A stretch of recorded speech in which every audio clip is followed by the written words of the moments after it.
entre lo que va de las fábulas newtonianas en llanuras, aplicadas en modelos de caja negra, a la simplificación legislativa de la unificación de los cursos en sus salidas tributarias, media toda una batería de recursos troglodíticos primarios. Canales eliminando meandros, esteros y bañados. Alteos y cementación de bordes eliminando las costas blandas y los bordes lábiles por donde se ofician las transferencias de las energías convectivas acumuladas en los ecosistemas aledaños previamente liquidados, siendo los únicos que asisten la dinámica ordinaria de los cursos de llanura. Sancionada un 28 de noviembre del 2002, la Ley 25.688 de presupuestos mínimos sobre el régimen ambiental de aguas nos descubre su inconstitucional error justificador de los robos de cauces principales y secundarios, promoviendo estragos en las dinámicas de los sistemas ecológicos de aguas superficiales en llanuras, bien apoyada en los criterios de nuestra nefasta ciencia hidráulica.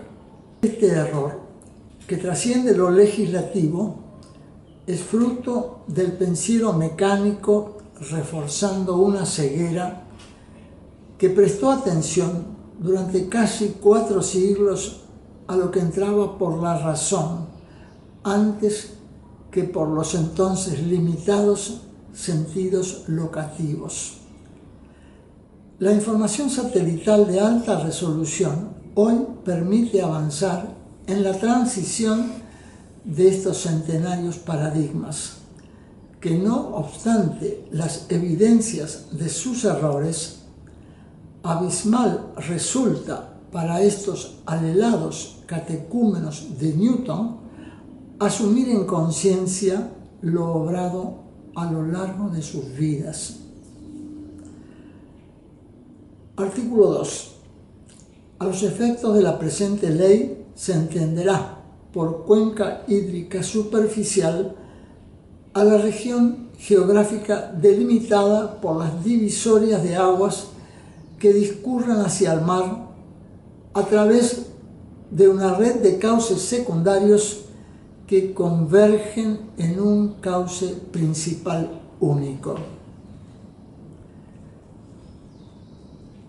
La creencia en la convergencia en un cauce principal único, cierta en unos casos y por completa errada en otros, es lo que invita a seguir robando cauces, incluidos los principales, tejidos deltarios, meandros, esteros, bañados, senos entre milenarios cordones litorales, costas blandas y bordes lábiles, que al imaginarse traducidos en robustez por intervenciones alrededor de ese cauce único, invadiendo, alteando y cementando sus riberas, les hace creerse benefactores de la humanidad, ya no de los ríos. Y no estoy hablando de vulgares o importantes mercaderes o técnicos o funcionarios viciados, sino del mutismo científico que acompaña las evaluaciones de las grandes instituciones mundiales de crédito para garantizar el desarrollo de todo tipo de remediadoras sobranzas, a cual más aberrante y no menos criminales, cuyas tipificaciones por el artículo 420 bis del Código Federal Penal de la República de México así les caben.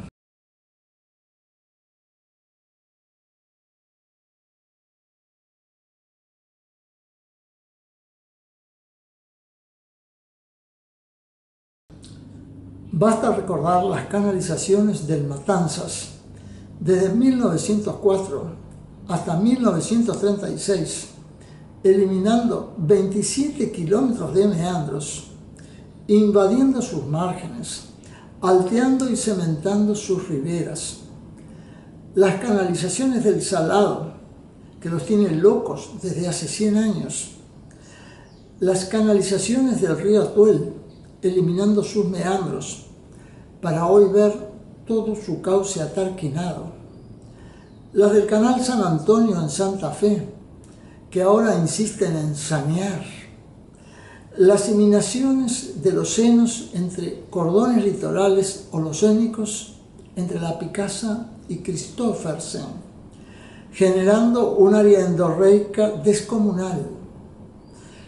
Los desvíos del cauce del Luján por parte de Cocurec para desarrollar el CUBE, Club Náutico Escobar. La traza del canal Santa María, imaginando por él sacar las aguas del Luján al Paraná de Las Palmas. La desaparición del cauce principal del Luján a la altura de Villa Rosa, generado por Pachelo, con el vuelco de más de 100.000 camiones, sin que nadie expresara indignación. El adicional robo de ese mismo cauce principal, que 40 años más tarde seguiría por parte de Hurtado Vicuña, Lanusse y O'Reilly en la construcción del barrio de San Sebastián en Celaya. Los robos de todas las riberas de los ríos Tigre y Reconquista, para luego de verlos asfixiados, imaginar solución con la traza del canal Aliviador, tan momificado como Tutankamón. Los cerrojos a sus avenidas, en los cruces de ciudades como Areco y Pergamino, los entubamientos en las medianas y grandes urbes de todos los arroyos con compromisos urbanos y el ejemplo más gratuito de la prepotencia hidráulica, obrando sin aprender lección alguna en las aberrantes canalizaciones en el Pilcomayo, para ver hoy atalquinamientos devorándose 25 kilómetros de cauce por año. La lista de ejemplos sería interminable si mi memoria y los archivos de imágenes no conocieran los límites que cargan. Estas aberraciones no son invento argentino. Los holandeses vienen batiendo récords desde hace más de 7 siglos. Los alemanes, los españoles, donde he puesto mis ojos, he visto estas y aún más originales aberraciones. Decir que Descartes y Newton fueran los responsables es no tomar en cuenta los límites que la humanidad cargó en cuanto a la extensión y calidad de sus miradas. Pero seguir cometiendo hoy los mismos errores del pasado es algo que no tiene explicación otra que los abismales reconocimientos personales que implican los cambios de paradigma en estos catecismos newtonianos. A traducir sus errores conceptuales fueron las denuncias de una musa paraguaya que desde hace 13 años y medio les regala en 76 causas judiciales sobre temas de hidrología e hidrogeología la palpable expresión de sus fracasos, instalando en el pensiero mecánico el paradigma termodinámico de sistemas naturales abiertos y enlazados. Estos frutos del capital de gracias de Alflora Montiel Vivero, amasado en pobrezas y desconsuelos, se hacen públicos por la página de Hidrología en Suprema Corte en donde sugerimos en particular ver la última de las causas apuntadas en la Secretaría de Juicios Originarios, la CSJ 791 del 2018.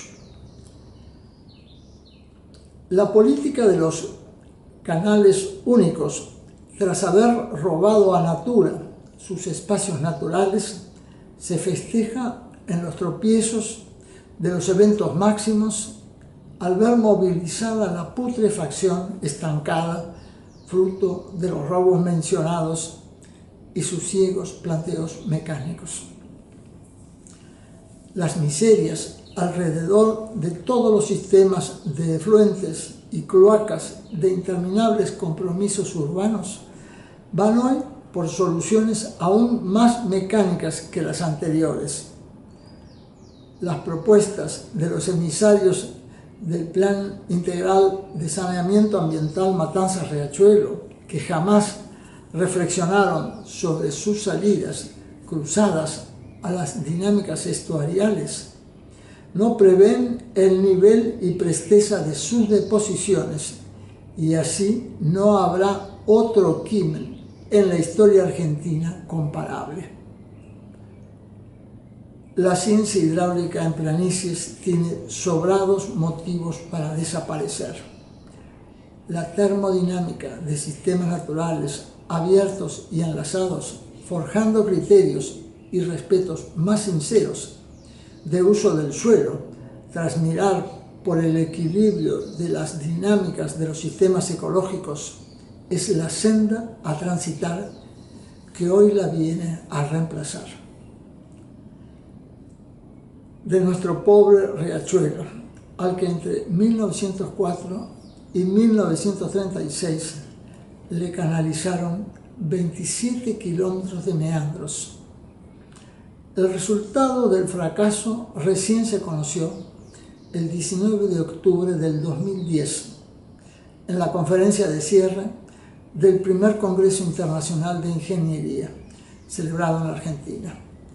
Sin embargo, aún no dieron a conocer el motivo de ese fracaso.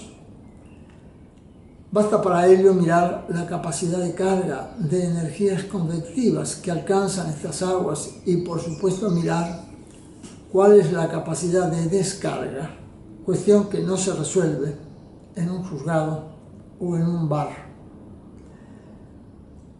Para tratar estas breves explicaciones, que antes de entrar por la razón, tienen que entrar por los sentidos, aprecio recordar que las riendas de estos ecosistemas son sus advecciones, fundadas en los gradientes de ligera menor temperatura, no mayor a 0,2 de grado, que siempre quedaron ignorados, incluso por la propia segunda ley de la termodinámica. Intercalar tramos profundizados que se crucen en el camino de estas advecciones, como es el caso del puerto del Dock Sur, es arruinar todos los flujos del sistema. Cuanto menos profundidad tenga el sistema y más ancho sea su cauce, mejores serán sus resultados. Los sistemas convectivos lucen bien apropiados para transportar sedimentos e incluso para rescatarlo del fondo donde están depositados. Refiriéndonos ahora al río Salado. Dicen sus proyectistas respecto de la etapa 1B del tramo cuarto. Este sector se caracteriza como un tramo con cauce definido, pero con escasa formación y profundidad, lo que favorece su expansión durante las crecidas del río. Esto requiere como principal intervención la profundización del cauce, además de proporcionar una sección adecuada para encauzar las crecidas. Dice el gestor de este video: ninguna profundización del cauce aparece necesario mirando estos temas desde termodinámica de sistemas naturales abiertos y enlazados. Todo lo que han hecho en los últimos 100 años responde a determinismos mecánicos que jamás sospecharon, que en planicies extremas solo la energía solar acumulada en los esteros y bañados aledaños a las pequeñas y grandes sangrías, que mediante costas blandas y bordes lábiles van oficiando las transferencias de esas energías convectivas, son las únicas que se ocupan de dinamizar las aguas. Sus advecciones vienen determinadas por gradientes de ligera menor temperatura. Sin estos recursos solares, las aguas no se mueven. El salado conforma un sistema resultante de los saldos de los compromisos entre el río Quinto, determinante de las advecciones de los flujos cordilleranos. Los destinos del Quinto no se conformaron con poner su identidad al servicio de esas advecciones, y por ello esos saldos identitarios fueron a sumar aguas a lo que hoy llamamos sistema río salado. Su cuenca carece de personalidad propia por ser fruto de 1000 compromisos serviciales fundantes de los interminables cordones litorales de los que están formadas nuestras pampas. Argumentan que movimientos tectónicos leves han ejercido considerable influencia durante todo el período. Al no entender estos procesos termodinámicos, necesitan inferir leves movimientos tectónicos que expliquen lo que les resulta inexplicable. El día que la geología se aplique a mirar los viajes y deje en segundo lugar a los depósitos, se encenderá para ella otra mirada mucho más dinámica de la Tierra, llena de energía perdurable. Reitero, antes que los depósitos miren los viajes. Refiriéndonos ahora al río Atuel. Mendocinos y pampeanos no logran ponerse de acuerdo sobre la base de trazar canales que solo aumentarán las ruinas que ya conocen. Olvidaron mirar la capacidad de carga de energía solar que alcanza el agua en un canal y la que alcanza en zonas meandrificadas, y así arrasaron con el sistema natural. Agua sin energía solar es materia sin dinámica, llamada a morir por absorción, por evaporación, por estancamiento o como sea. Sin el intercambio vertical propio de los sistemas convectivos, no hay vida en las aguas. Eso jamás lo consideró la ciencia hidráulica. A la altura del Real del Padre y hasta el Paso de la Arena, 100 kilómetros antes de alcanzar la frontera de la provincia de La Pampa, el río Atuel aparece canalizado, destrozando el sistema de meandros en una extensión aproximada a los 42 kilómetros. Es aquí donde se produce el robo de energías convectivas que de inmediato se va traduciendo en aguas sin energías para fluir y sin capacidad para transportar sedimentos que así se van depositando, generando atalquinamientos en la misma canalización. Tras obrar su consabida carnicería, la ciencia hidráulica todavía sigue atrapando incautos. El más torpe de los errores fue generado, reitero, en esos 42 kilómetros de canalizaciones entre Alto del Padre y Paso de la Arena. Vayamos ahora al Canal San Antonio en la provincia de Santa Fe. Todo el trayecto de este canal en dirección norte-sur atraviesa sin piedad los senos de antiguos cordones litorales que nuestra geología reconoce como eólicos, en tanto este que suscribe los aprecia fluviales. La torpeza de este canal, tan común a los planteos mecánicos, funcionaría como colector de flujos de estos senos para luego distribuirlos en forma arbitraria y más espaciada por canales secundarios que llevan parecida dirección.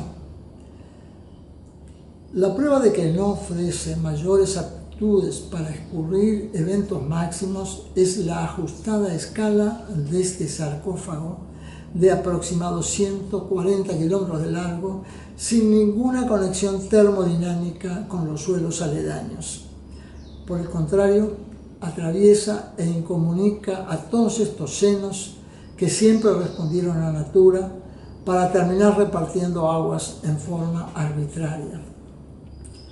La pendiente promedio de todo este sistema oscila en los 23 centímetros por kilómetro, planteando así sus naturales disposiciones a marchar con alimentos solares antes que gravitacionales.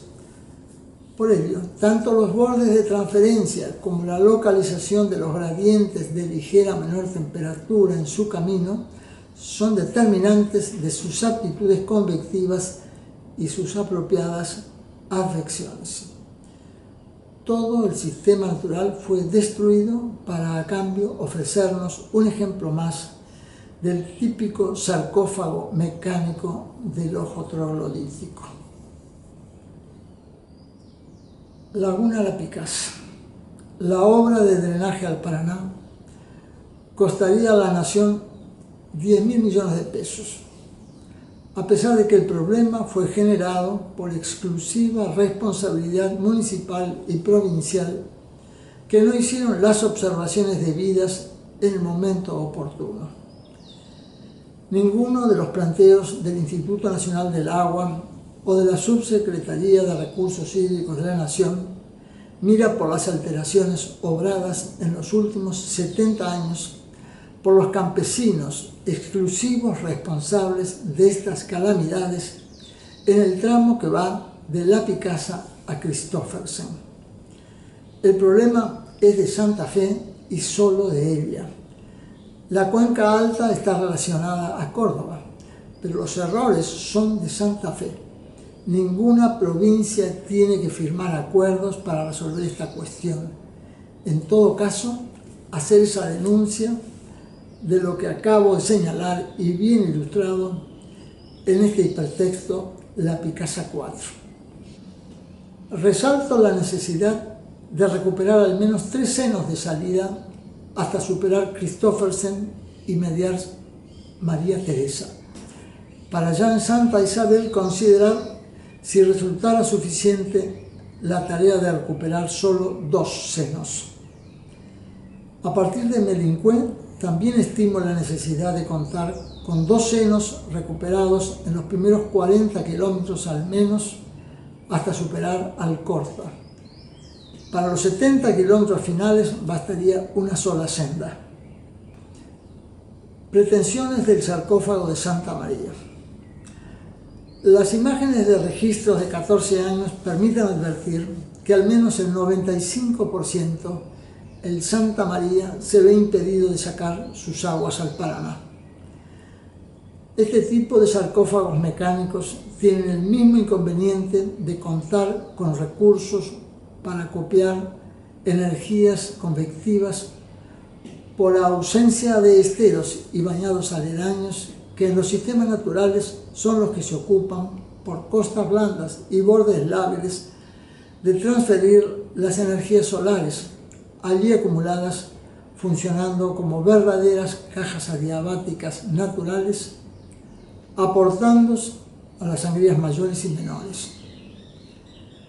En ausencia de estas energías, poca o ninguna suerte le cabe al Canal Santa María para sacar sus aguas a un Paraná cargado de energías convectivas y con imaginables disociaciones térmicas en esta interfaz de tributación frustrada. Recordemos que las advecciones de estos sistemas convectivos no reclaman más de 2 décimas de grado para disociarse.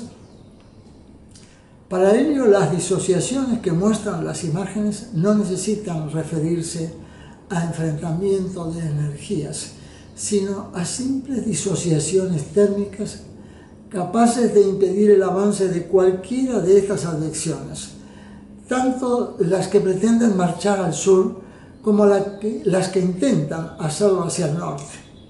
Aquí se prueba que la segunda ley de la termodinámica carga tremebundas flaquezas. La eficiencia concreta de este sarcófago tutankamónico está condenado a la miseria espantosa. No importa el ancho que le añadan a la obra. Vayamos ahora a la ciudad de Pergamino, que a pesar de contar con buenas pendientes promedio por encima de los 40 centímetros por kilómetro, el arroyo ha venido siendo cajoneado tanto en su paso por la ciudad como aguas abajo en sector rural, con trabajos de profundización de cauce y alteos en sus márgenes, para terminar conformando una caja mecánica que en promedio, cauce más márgenes, no supera los 50 metros de ancho total. Los puentes urbanos reconocen 20 metros de ancho. A 10 kilómetros aguas abajo del casco urbano ya empiezan a mostrar su presencia las inevitables arboledas que crecieron en esos suelos sueltos, fruto de las famosas limpiezas del lecho, con que siempre fueron atendidos los reclamos municipales. Si bien cabe estimar que no presentan un problema por el amplio margen de diferencia de cotas, la limpieza de estas exóticas, que los ambientalistas suelen llamar nativas, es sustancial para favorecer la eficiencia de todo el sistema. En diálogo con Radio 1, Inés Quiroz, geóloga y especialista en hidrología desde hace 28 años, es la encargada de monitorear nuestro acuífero, una de las personas que más sabe sobre el agua subterránea de nuestra ciudad. Su panorama fue tajante. Pergamino se va a inundar siempre. Hay que enseñarle a la gente a inundarse y no mentirle. La presa que proponen no va a evitar una inundación, solo nos dará más tiempo de acción. La última crecida que tuvo a Pergamino desvelado, siguiendo minuto a minuto las condiciones del arroyo y su caudal, no solo generó preocupación, también sorpresa. Hacía días que no llovía y sin embargo el agua no paraba de subir. ¿A qué se debió? Además de la cuenca superficial que todos conocemos, Pergamino tiene una cuenca subterránea que llega bastante más lejos y de ahí también recibimos agua y va a seguir ocurriendo. Es duro lo que digo, pero haciéndonos cargo de algo que va a ocurrir siempre, dejamos de lamentarnos, porque no hay obras hidráulicas para devolver estas faltas elementales a un sinnúmero de verdades, entre las que caben el pésimo desarrollo que ha tenido la ciudad a la vera del arroyo, ocupando áreas naturales que siempre pertenecieron al arroyo, conformantes de su planicie de inundación natural. Esta era la expresión de Inés Quiroz. Vayamos al Pilcomayo. Desde hace más de 50 años, el río Pilcomayo produce y deposita sedimentos en su cauce por más de 80 a 100 millones de toneladas por año. En los mapas históricos adjuntos puede verse que en el siglo pasado el Pilcomayo desaguaba sus sedimentos por dos brazos en el río Paraguay. En opinión del ingeniero Néstor Correa, los procesos de sedimentación son progresivos como un cáncer y avanzan exponencialmente como lo muestra el caso del Pilcomayo. Aunque sea un gran negocio para los que operan ritualmente las dragas y realizan las obras y los estudios por 400 millones de dólares anuales o más, el fenómeno tiene tal magnitud que nos asemejamos a las hormigas frente al paso de un elefante o de una inundación por el hormiguero. Si hay un lugar donde se han probado recetas mundiales del trogloditismo hidráulico es en el Pilcomayo. Los corredores, una y otra vez dispuestos y perdidos, pretendiendo reemplazar las energías naturales y las carencias naturales, son pruebas de honesta torpeza. El día que descubran el valor de los meandros y las costas blandas, las diferencias entre los esteros y los bañados, y los gradientes térmicos reemplazando las carencias en pendientes, ese día tal vez descubran las diferencias entre los corredores hidrodinámicos y los termodinámicos. El Pilcomayo, de 270.000 kilómetros cuadrados de cuenca, habitada por 1,5 millones de personas, que en verano alcanzaba un caudal promedio de 800 metros cúbicos por segundo, con picos superiores a los 1.500 metros cúbicos por segundo, habiendo llegado a conocer 3.500 metros cúbicos por segundo, 45 veces el promedio de los mismos en 80 metros cúbicos por segundo. Actualmente el río está prácticamente seco y próximo a desaparecer. El Pilcomayo sufre un fenómeno de extinción del cauce por atarquinamiento que no le ha ocurrido en comparable magnitud a ningún otro río en el planeta, y sus causas son responsabilidad del hombre.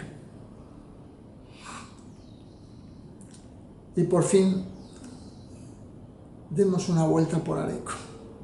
Casi 60 meses y aún no han eliminado los desastres obrados en el medio del curso en pleno casco urbano. ¿Será que los de Sherman están dormidos? ¿O será que el municipio no quiere reconocer la torpeza primaria de estas obras y por ello siguen en pie? ¿Será Sherman el culpable? ¿Será que hay algún secreto ecológico que por prudencia no debamos dar a conocer? ¿O habrá un arreglo entre Sherman, la ADA y el intendente para que las soluciones propuestas y a proponer se resuelvan con canalizaciones innecesarias y contra natura, como ya nos han acostumbrado estos verdugos hidráulicos, fabricantes de sarcófagos mecánicos que atienden los eventos máximos y arruinan los accesos de las energías que asisten las dinámicas horizontales de los flujos ordinarios?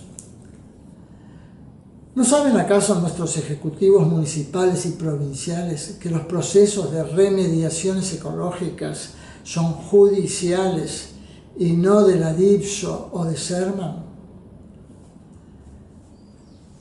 No dirán que se ahorran estos debidos procesos para ganar tiempo. Señor Lupini, a cargo de la Secretaría de Gobierno y de Cultura, enseñe a respetar las leyes. Y ya para referirnos a la cuenca del Luján y a la consultora Sherman, esto expresaba hace 4 años. Si para apuntar a una burrada más grande que un dinosaurio llevan 5 años dando vueltas, en lugar de acreditar que esto no es más que una burrada que supera el más infantil e irresponsable imaginario, ¿cuántos años tardarán en definir y proponer públicamente las soluciones que nos depararán sus estudios de la cuenca del Luján? Tantos años de trabajo, tantos videos, tantas demandas judiciales hemos dedicado a esta cuenca del Luján, que considero oportuno pasar las imágenes que siguen en silencio.